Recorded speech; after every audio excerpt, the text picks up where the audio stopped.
आप सभी अक्षय तृतीया की 25 बातों से जानिए इस खास पर्व का महत्व। शास्त्रों में अक्षय तृतीया को स्वयं सिद्धि मुहूर्त माना गया है। अक्षय तृतीया के दिन मांगलिक कार्य जैसे विवाह, गृह प्रवेश, व्यापार अथवा उद्योग का आरंभ करना अति शुभ फलदायक माना जाता है। साथ ही ये मायने भी है कि अक्षय तृतीया अपने नाम के अनुरूप शुभ प्रभाव और फल देती है। अक्षय तृतीया पर सूर्य व चंद्रमा अपनी उच्च राशि में होते हैं। आइए जाने 25 बातों से अक्षय तृतीया का महत्व। नंबर 1, नया वाहन लेना या गृह प्रवेश करना, आभूषण खरीदना इत्यादि जैसे कार्यों के लिए तो लोग इस तिथि का विशेष उपयोग करते हैं। मान्यता है कि इस दिन सभी का जीवन में अच्छे भाग्य और सफलता को लाता है। इसलिए लोग जमीन जायदाद संबंधित कार्य, शेयर मार्केट में निवेश, रियल एस्टेट के सौदे या और भी कई अन्य बिजनेस करना शुरू करते हैं। इस दिन की ये खासियत है। नंबर 2, अक्षय तृतीया के विषय में मान्यता है कि इस दिन जो भी काम किया जाता है उसमें बरकत होती है। यानी इस दिन जो भी अच्छा काम करेंगे उसका फल कभी समाप्त नहीं होगा।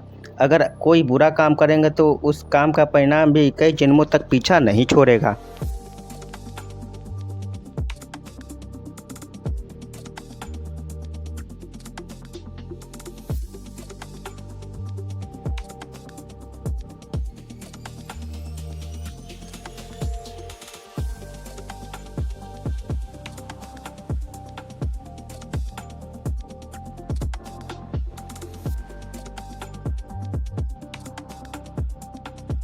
नंबर 3, धरती पर देवताओं ने 24 स्वरूपों में अवतार लिया है। उनमें से छठा स्वरूप भगवान परशुराम का था। पुराणों में उनका जन्म अक्षय तृतीया को ही हुआ था। नंबर 4, इस दिन भगवान विष्णु के चरणों से धरती पर गंगा अवतरित हुई थी। सतयुग, द्वापर युग व त्रेता युग के प्रारंभ की गणना इस दिन से ही होती है। नंबर 5, शास्त्रों की इस मान्यता को वर्तमान में व्यापारिक रूप से दे दिया गया है, जिसके कारण अक्षय तृतीया के मूल उद्देश्य से हटकर लोग खरीदारी में लगे हैं। वास्तव में यह वस्तु खरीदने का दिन नहीं, वस्तु की खरीदारी में आपका संचित धन खर्च होता है।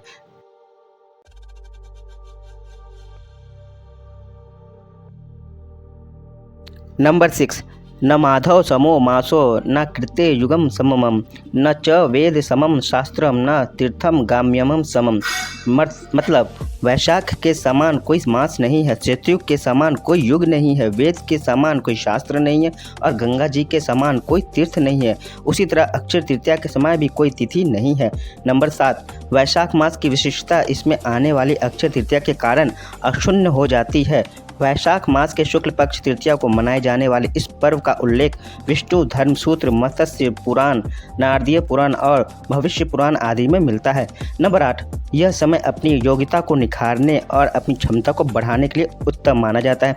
नंबर 9, यह मुहूर्त अपने कर्मों को सही दिशा में प्रोत्साहित करने के लिए श्रेष्ठ माना जाता है। शायद यही मुख्य कारण है कि इस काल को दान इत्यादि के लिए अच्छा माना जाता है। नंबर 10, वैशाख मास के शुक्ल पक्ष की तृतीया को आजा तीज के रूप में मनाया जाता है, अखात तीज के रूप में मनाया जाता है। भारतीय जनमानस में यह अजय तीज, अक्षय तीज के नाम से प्रसिद्ध है।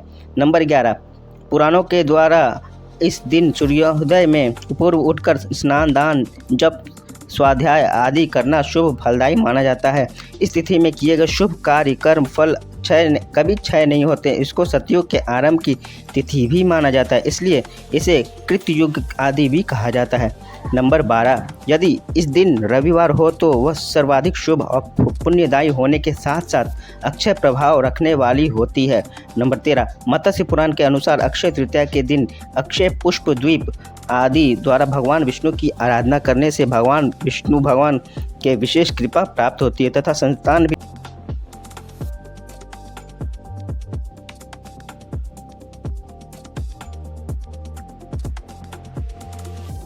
अक्षय होती है। नंबर 14, दीन दुखियों की सेवा करना, वस्त्र आदि का दान करना और शुभ कर्म को और अग्रसर होते हुए मन, वचन एवं अपने कर्म में अपने मनुष्य धर्म का पालन करना अक्षय तृतीया पर्व की सार्थकता है।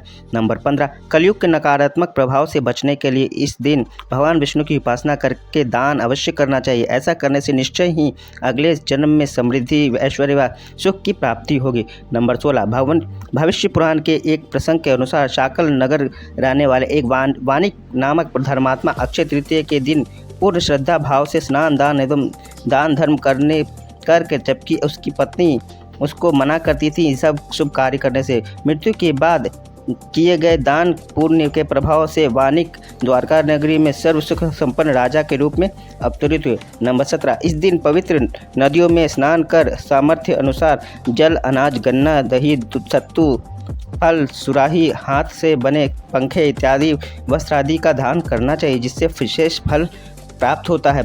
नंबर 18, दान को वैज्ञानिक तर्कों के ऊर्जा के रूपांतरण में जोड़कर देखा जा सकता है। दुर्भाग्य को सौभाग्य में परिवर्तित करने के लिए यह दिन सर्वश्रेष्ठ माना जाता है। नंबर 19, यदि अक्षय तृतीया रोहिणी नक्षत्र को आए तो इस दिवस को महत्ता हजारों गुना बढ़ जाती है। ऐसी मान्यता है कि किसानों में यह लोग विश्वास है कि यदि इस तिथि को चंद्रमा के अस्त होते समय रोहिणी आगे होती है तो फसल के लिए यह अच्छा माना जाता है, यदि पीछे होती तो उपज अच्छी नहीं होती है।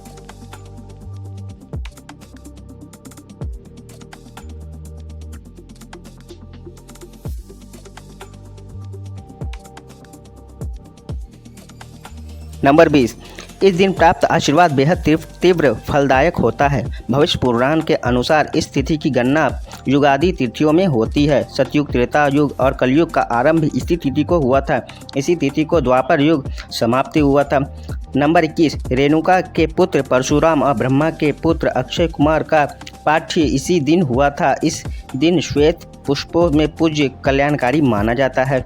नंबर 22, धन और भौतिक वस्तुओं की प्राप्ति तथा भौतिक उन्नति के लिए इस दिन का विशेष महत्व है। धन प्राप्ति के मंत्र, अनुष्ठान व उपासना बेहद प्रभावी होते हैं। स्वर्ण, रजत, आभूषण, वस्त्र, वाहन और संपत्ति के क्रय के लिए मान्यताओं ने इन दिन को विशेष बनाया गया है।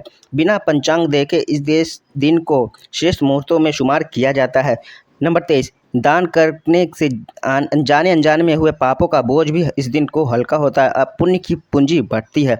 अक्षय तृतीया के विषय में कहा जाता है कि इस दिन किया गया दान खर्च कभी कम नहीं होता, यानी आप जितना दान करते हैं उससे कई गुना आपके अलौकिक कोष में जमा हो जाता है। नंबर 24, मृत्यु के बाद जब अन्य लोक में जाना पड़ता है तो उस धन से किया हुआ दान विभिन्न रूपों में प्राप्त होता है। पूर्ण जन्म में लेकर जब धरती पर आते हैं तब उसी कोष में जमा धन के कारण से धरती पर भौतिक सुख एवं वैभव प्राप्त होता है। इस दिन स्वर्ण, भूमि, पंखा, जल, सत्तू, जौ, छाता, वस्त्र कुछ भी दान कर सकते हैं।